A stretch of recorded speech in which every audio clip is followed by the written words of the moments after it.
네, 이번 시간에는 우리가 어텐션에 대해서 알아보도록 하겠습니다. 어텐션에 들어가기 전에 우리가 앞에서 그 RNN을 공부를 할 때 그 이미지 캡셔닝에 컨볼루션 뉴럴 넷과 RNN을 함께 사용하는 예를 살펴본 바가 있습니다. 그래서 우리는 여기서 어텐션 개념도 이 이미지 캡셔닝에 적용하여서 설명을 드리려고 하는데, 그에 앞서 우리가 캡셔닝을 할 때 RNN이 일반적으로 어떻게 쓰였나 다시 한번 복습을 해보도록 하겠습니다. 그래서 이와 같은 이미지가 있고, 이 이미지를 컨볼루셔널 뉴럴 넷에 넣어줘서 마지막 단 쪽에 있는 그 풀리 커넥티드 레이어로부터 피처를 추출합니다. 이 피처는 기본적으로 싱글 피처 벡터가 될 것이고요. 이 싱글 피처 벡터를 RNN의 첫 번째 히든 스테이트를 초기화해 주게 됩니다. 그리고 첫 번째 워드가 오고, 이 기존의 히든 스테이트와 첫 번째 워드가 H1으로 들어가서 이로부터 D1, 즉 이 버케블러리들에 대한 디스트리뷰션을 추출하게 되는 그런 과정을 밟았습니다. 이를 계속 반복하게 되는 그런 파이프라인을 가지고 있었는데, 이러한 모델의 한계점은 이 RNN은 전체 이미지를 딱 한 번만 보게 된다는 그런 한계점을 가지고 있었습니다. 그래서 우리 새로운 모티베이션은 RNN이 이미지를 한 번만 보고 끝날 게 아니라 매 타임 스텝마다 이미지의 다른 부분을 살펴보게 하면 어떻겠냐 라는 것입니다.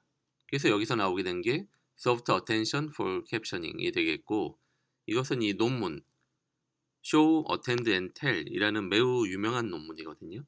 이를 통해서 발표가 된 내용이 되겠습니다. 이미지를 컨볼루셔널 뉴럴 넷에 넣어주고 피처를 추출하는데, 이때 마지막의 fully connected 레이어로부터 피처를 추출하는 것이 아니라 이보다 앞에 있는 컨볼루셔널 뉴럴 넷으로부터 추출을 하게 되는 것입니다. fully connected 레이어에서 추출을 한다면 하나의 싱글 피처 벡터가 되겠지만, 컨볼루셔널 뉴럴 넷에서 추출을 하니까 피처 그리드로 추출이 되게 되는 것입니다. 예를 들어 이게 알렉스넷이라고 하면 알렉스넷에서 컨브5 레이어는 7x7x 512의 차원을 가지게 되는데, 여기서 이 7x7이 그 스페이셜 그리드가 될 것이고, 이 7x7의 그리드 각각은 512 차원의 피처 벡터를 가지게 되는 것입니다. 그래서 이 피처 그리드에서 하나의 그리드는 인풋 이미지의 특정 부분의 피처를 가지고 있다, 이렇게 생각을 할 수 있겠습니다. 그래서 이 피처 그리드를 첫 번째 히든 스테이트를 초기화하는 데 사용을 해주고, 이를 통해 A1이라는 걸 추출하는데 앞에서와 다르죠. 우리가 앞에서는 이렇게 히든 스테이트를 초기화한 다음에 이로부터 first word를 넣어서 H1을 통해서 D1을 추출하는 거였는데, 이 show, attend and tell에서는 A1을 바로 추출을 해줍니다. 근데 이 A1이라는 거는 로케이션에 대한 확률 분포가 되는 것입니다. 그러니까 어떤 단어가 나올 것이냐에 대한 확률 분포가 아니라 위치에 대한 그런 확률 분포라는 점이 중요하고요. 이 포지션의 확률 분포를 다시 이쪽 피처와 연산을 해서 웨이티드 피처를 이렇게 구하게 됩니다. 이 웨이티드 피처가 비로소 피처 벡터가 되는 것이고, 이 피처 벡터는 인풋 이미지를 서머라이즈하는 싱글 서머라이제이션 벡터가 되는 것입니다. 그리고 다음 단계에서 비로소 이 첫 번째 단어가 등장을 하게 되고, 이 첫 번째 단어와 이 Z1, 즉 어텐션의 피처 벡터, 그리고 H0 이전 단계의 히든 스테이트, 이 세 가지가 인풋으로 들어가서 H1을 생성하게 됩니다. 그리고 H1은 두 가지의 아웃풋을 이렇게 가지게 되고, 이 D1이라는 것은 우리가 앞에 일반적인 캡셔닝에서도 봤다시피 단어에 대한 확률 분포가 될 것이고, A2는 또다시 위치에 대한 확률 분포를 나타내게 됩니다. 다시 A2는 이 피처 그리드와 연산을 통해서 다시 이쪽에 G2라는 웨이티드 피처를 추출을 하게 되고, 이것과 또 다른 새로운 단어와 H1이 인풋으로 들어가서 H2, 그리고 H2에서는 다시 한번 D2라는 단어에 대한 확률 분포, A3라는 위치에 대한 확률 분포를 구하는 식으로 이것이 반복되게 되는 것입니다. 그래서 이 show, attend, and tell에서는 어떤 프레임을 썼겠느냐라는 것이고, 여기에서는 이제 RNN에 적합한 디아노를 썼다고 하는 것이고요. 여기서 우리가 이쪽 부분, 즉 피처 그리드와 연산을 한다고 그랬는데, 이 연산을 통해서 우리는 서머라이제이션 벡터를 생성을 했잖아요. 이 서머라이제이션 벡터를 생성하는 방법에는 두 가지 방법이 있습니다. 소프트 어텐션과 하드 어텐션이란 게 있는데, 우리가 이미지에서 컨볼루셔널 넷을 통해서 피처 그리드를 위와 같이 뽑아내게 되고, 이 피처 그리드는 물론 특정 컨볼루션 레이어로부터 추출이 된 것이고요. 그리고 이것이 RNN으로 들어가서 결과적으로 RNN으로부터는 이 아랫단에 보시다시피 로케이션에 대한 그런 확률 분포를 얻게 됩니다. 이것을 PA, PB, PC, PD라고 표현을 했고요. 이 두 가지가 피처 그리드와 로케이션에 대한 확률 분포가 결합되어 생성되는 것이 바로 이 컨텍스트 벡터 G가 되겠습니다.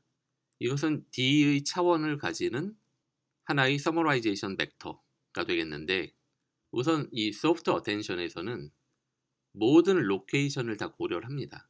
그래서 이 컨텍스트 벡터 G라는 것은 결국 이 위치 확률과 이 위치 피처 PA 곱하기 A, 그리고 이쪽도 마찬가지 PB 곱하기 B, PC, C, PDT, 이걸 다 더해준 것이 G라는 서머라이제이션 벡터가 되는 것이고, 이 네 가지 영역을 모두 고려를 하기 때문에 그라디언트를 구하는 것이 문제가 될 것이 없습니다. 그래서 일반적인 그라디언트 디센트로 트레인을 시키고 엔드 투 엔드로 백 프로퍼게이션 하는데 매우 적합한 그런 모델이 되겠고, 두 번째로는 하드 어텐션이라는 게 있는데, 여기에서는 이 모든 그리드를 고려하는 것이 아니고 가장 높은 확률을 가지는 그리드의 엘리멘트를 선택하게 됩니다.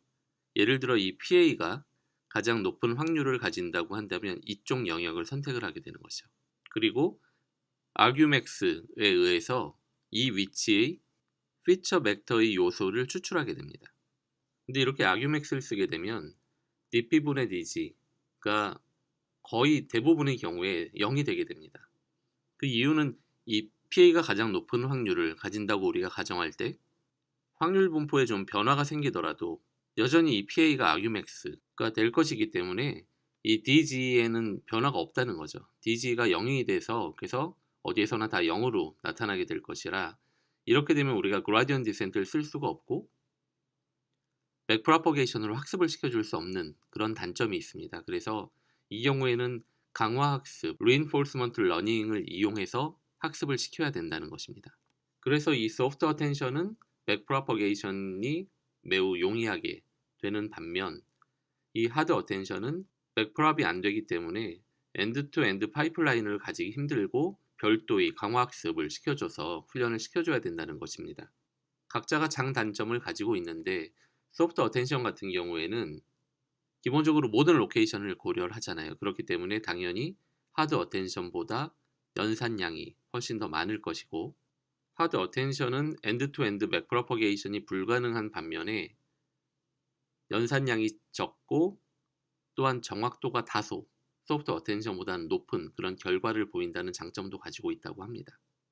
그래서 그 결과를 보게 되면 이 위에가 소프트 어텐션의 결과 되겠고 아래가 하드 어텐션의 결과인데, 소프트 어텐션은 보시다시피 이렇게 좀 블러하듯이 이렇게 뿌옇게 나오게 되는데, 기본적으로 이런 디퓨전 같은 현상이 일어나는 이유는 모든 위치를 고려하고 그 모든 위치들의 확률을 평균했기 때문에 이렇게 디퓨즈한 효과가 나타나는 것이고, 결국은 확률 분포를 우리가 시각화했다 라고 생각을 하면 될 것이고요. 하드 어텐션은 보시다시피 이렇게 좀 딱딱하게 한 군데만 밝게 이렇게 표현이 되고 있는데, 이것은 최대 확률을 보이는 한 군데 위치만 고려를 하기 때문에 이런 것입니다. 그래서 소프트 어텐션이나 하드 어텐션 둘 다 좋은 결과, 이 bird flying over a body of water라는 좋은 결과를 똑같이 냈는데 보시면 사실 놀랍죠. 이 bird라는 부분에서 이 새를 정확하게 포착을 하고 있고 난다라는 점, 그리고 over a body of 여기 water라는 부분 워터를 정확하게 잡아주고 있는 것을 볼 수가 있는 것입니다. 사실 이게 놀라운 것은 이미지 어떤 부분에 주목해라, 어떤 부분에 어텐션을 줘라 라는 거를 우리가 지시해 주는 것이 아니거든요. 이 모델이 스스로 보다 더 적합한 캡셔닝을 하기 위해서 다음에 어텐션을 줄 부분을 결정한다는 점, 이것이 놀라운 점입니다. 이처럼 인풋 이미지 내에서 어떤 코릴레이션한 스트럭처를 학습해서 이를 이렇게 표현해 줄 수 있다는 것입니다. 몇 가지 예를 보게 되면 이 논문에 나와 있는 예들입니다. 프리스비 정확하게 포착하고 있고 도그, 그죠? 그리고 이쪽도 이제 스탑 사인, 그리고 리틀 걸, 그리고 people, tree에 대해서도 트리를 정확하게 이렇게 어텐션을 하고 있는 것을 볼 수 있고요. 어텐션은 이처럼 어떤 우리가 해석이 가능한, 그죠? 우리가 딱 보면 해석이 될 수 있는 그런 결과를 주기 때문에 또한 매우 유용한 모델이라고 할 수 있겠습니다. 한 가지 어텐션의 한계점이라고 한다면 이 픽스드 그리드에 한정되어서 어텐션을 주게 된다는 그런 것이 되겠습니다. 이거는 나중에 111페이지 정도에서 다시 어떤 의미인지 말씀을 드리도록 하겠고요. 이 소프트 어텐션에 대해서 최초로 언급한 것은 조금 전에 show, attend and tell이 아니라 2015년에 이 Neural Machine Translation by Jointly Learning to Align and Translate 이라는 논문이었다고 합니다. 그래서 여기에서는 우리가 NLP 그쪽에 대해 이 소프트 어텐션을 적용한 모델이 되겠는데 왼쪽의 이 스페니쉬를 오른쪽의 영어로 그렇게 many to many로 트랜슬레이션 해주는 그런 기법이었습니다. 그래서 이쪽 인풋 시퀀스에 대한 어텐션을 주고 이를 통해 인풋 단어들의 확률 분포를 추출해냈습니다. 그래서 이 my라는 것은 이쪽 me라는 것에 가장 높은 확률 분포를 보였고 cat은 gotto의 가장 높은 확률, is는 as의 가장 높은 확률을 보이고 이런 식으로 진행이 됐던 것입니다. 소프트 어텐션은 사실 구현이 매우 쉽고 학습도 맥프로퍼게이션을 이용해서 손쉽게 할 수 있기 때문에 많은 분야에서 사용이 되고 있습니다. 앞에서 본 바와 같은 이 머신 트랜슬레이션, 그래서 인풋 쪽에 어텐션을 주는 모델이 되겠고 스피치 레코그니션에서도 사용이 되고요. 이쪽도 마찬가지로 인풋인 사운드에 대한 어텐션이 연구가 되어 있습니다. 그리고 비디오 캡셔닝인데 이 someone is frying a fish in a pot 이라는 것이 정확히 비디오의 프레임별로 이렇게 어텐션을 주고 있는 것이 있고 더 나아가 어텐션은 이 question and answer에서도 사용이 됩니다. 그래서 이 이미지를 보고 어떤 계절인 것 같냐 라고 했을 때 ground truth는 fall이고 우리 모델도 이 fall이라는 답을 줬는데 그때 주목했던 게 이런 낙엽들이라는 거죠. 그리고 하늘에 날고 있는 것이 무엇이냐 라고 했을 때 정답이 카이트인데 우리 모델도 연이라고 정확하게 예측을 했는데 이 연을 어텐션 하고 있는 것을 확인할 수가 있습니다. 그래서 앞에서 잠시 언급했다시피 show, attend and tell에서의 이 어텐션 메커니즘은 정해져 있는 이 그리드의 포지션에 대한 어텐션만 가능하게 합니다. 이렇게 정해져 있는 그리드에만 꼭 어텐션을 주어야 되느냐 해서 우리는 이 arbitrary region, 즉 어떤 임의 지점에 어텐션을 주는 방법에 대한 것들이 또 나오게 됩니다. 이러한 가능성을 첫 번째 보여준 논문이 바로 이 논문이 되겠는데 텍스트를 읽은 다음에 이 손글씨로 그 텍스트를 써주는 거를 제너레이션 하는 것입니다. 그래서 이 예제를 보면 원래 텍스트가 언더였던 거예요. 언더를 보고 이렇게 손글씨 쓰듯이 언더라는 걸 써준 것이고 이것은 이제 아웃풋의 그 임의 지점에 어텐션을 주는 그런 결과가 되겠습니다. 예를 들어 이런 식으로 생성을 하는 거죠. 어떤 게 사람이 쓴 거고 어떤 게 기계가 썼는지 판별이 가능하신가요? 판별이 거의 어려운데 가장 위에 것이 사람이 쓴 거고 나머지는 모두 기계가 생성한 것이라고 합니다. 그리고 우리가 그 10장에서 RNN을 공부할 때 이 드로우라는 모델을 잠깐 학습을 한 적이 있었는데, 이 draw는 인풋에 있어서도 임의 지점에 어텐션을 주면서 이미지를 클래시파이를 해주고요. 아웃풋의 경우에도 임의 지점에 어텐션을 주면서 이렇게 이미지를 생성해내는 것을 볼 수가 있습니다. 즉, 인풋과 아웃풋 모든 경우에 있어 임의 지점에 대한 어텐션이 가능한 것이 이 드로우 모델이 되겠습니다. 10장에서도 한번 봤었는데 이 비디오도 한번 참고를 하시기 바라겠고요. 그래서 이처럼 임의 지점에 어텐션을 주는 방식에 대해서 이 드로우라는 것도 있었지만 좀 더 체계화된, 그리고 좀 더 설명이 쉬운 그런 모델이 나왔는데, 이것이 바로 스페이셜 트랜스포머 네트워크이라는 2015년에 발표된 모델이 되겠습니다. 그래서 이 스페이셜 트랜스포머 네트워크가 어떻게 동작하는지 좀 살펴보게 되면, 인풋 이미지가 이렇게 있을 때 이 인풋 이미지에서 해당될 오브젝트를 로컬라이즈를, 이 빨간 박스처럼 로컬라이즈를 합니다. 이렇게 로컬라이즈를 하게 되면 이 박스에 대한 좌표가 생기겠죠. 그래서 이를 기반으로 이 로컬라이즈한 부분을 잘라내고, 즉 크롭을 하고, 그리고 리스케일링을 해줍니다. 그래서 가로 세로의 비가 이렇게 달라지겠죠. 이렇게 이미지를 추출을 하게 되고, 이때 우리가 이 인풋 이미지로부터 이 크롭하고 리스케일한 이미지를 만들어내는 이 과정을 함수라고 한다면, 이것을 이 미분 가능한 함수로 만들어 줄 수 있겠느냐 라는 것이죠. 그래서 여기서 아이디어를 낸 거는 아웃풋의 픽셀 좌표를 인풋의 픽셀 좌표에 매핑을 시켜주는 그런 펑션을 만들어주면 되겠다라는 것이었고, 실제로 이 아웃풋에 xt, yt라는 것이 인풋 이미지에 어디에 매핑되는지, 그리고 이쪽 부분은 인풋 이미지 어떤 부분에 매핑되는지, 이것을 찾는 과정을 반복한 것입니다. 그래서 이 그림에서 보시다시피 이 아웃풋의 모든 픽셀들에 대해 이 인풋의 지점에 매핑 시켜주는 과정을 반복한 결과로 우리는 샘플링 그리드를 얻게 됩니다. 이 샘플링 그리드라는 것은 컴퓨터 그래픽스에서 배우는 텍스처 매핑과도 유사한 그런 성질을 가지고 있는 것입니다. 그리고 나서 바이리니어 인터폴레이션을 이용함으로써 최종 결과물을 얻게 되는 것입니다.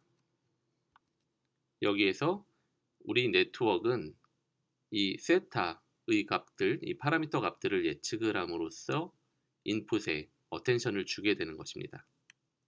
그 이를 좀 더 파이프라인 형태로 바꿔보면 이런 식이거든요.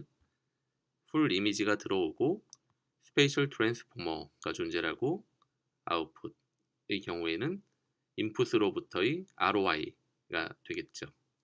이 스페이셜 트랜스포머의 전체 과정이 컨티뉴어스하고 또 미분이 가능하다는 것입니다. 그렇기 때문에 이 전체의 과정을 엔드 투 엔드로 진행을 할 수 있다라는 것이 장점이 되겠습니다.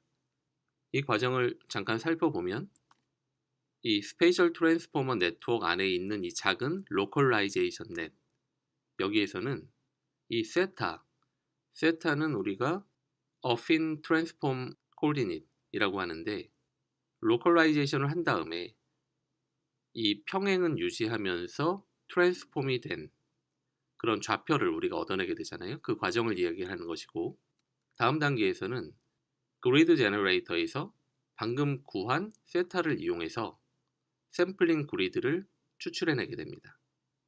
그리고 마지막 단계에서 이 샘플러가 바이리니어 인터폴레이션을 이용해서 결과물을 산출하게 되는 것입니다. 그래서 그 결과는 이런 식으로 이 차원이 굉장히 꼬여있는 것들에 대해서도 이렇게 입체적으로 분석을 하면서 제대로 된 결과를 내는 것을 볼 수가 있고, 이렇게 회전된 이미지에 대해서도 잘 복원을 해주는 것을 볼 수가 있습니다. 그래서 일단 이러한 이 스페이셜 트랜스포머가 갖추어지기만 하면 이 스페이셜 트랜스포머를 일반적인 클래시피케이션 네트워크에 삽입을 해주고 어텐션을 주는 법을 학습하게 해줄 수가 있게 됩니다. 네, 관련된 영상들은 한번 찾아서 보시면 될 것 같고요. 정리 부분 한번 읽어보시기 바라겠습니다. 이상으로 이번 강의는 마치도록 하겠습니다.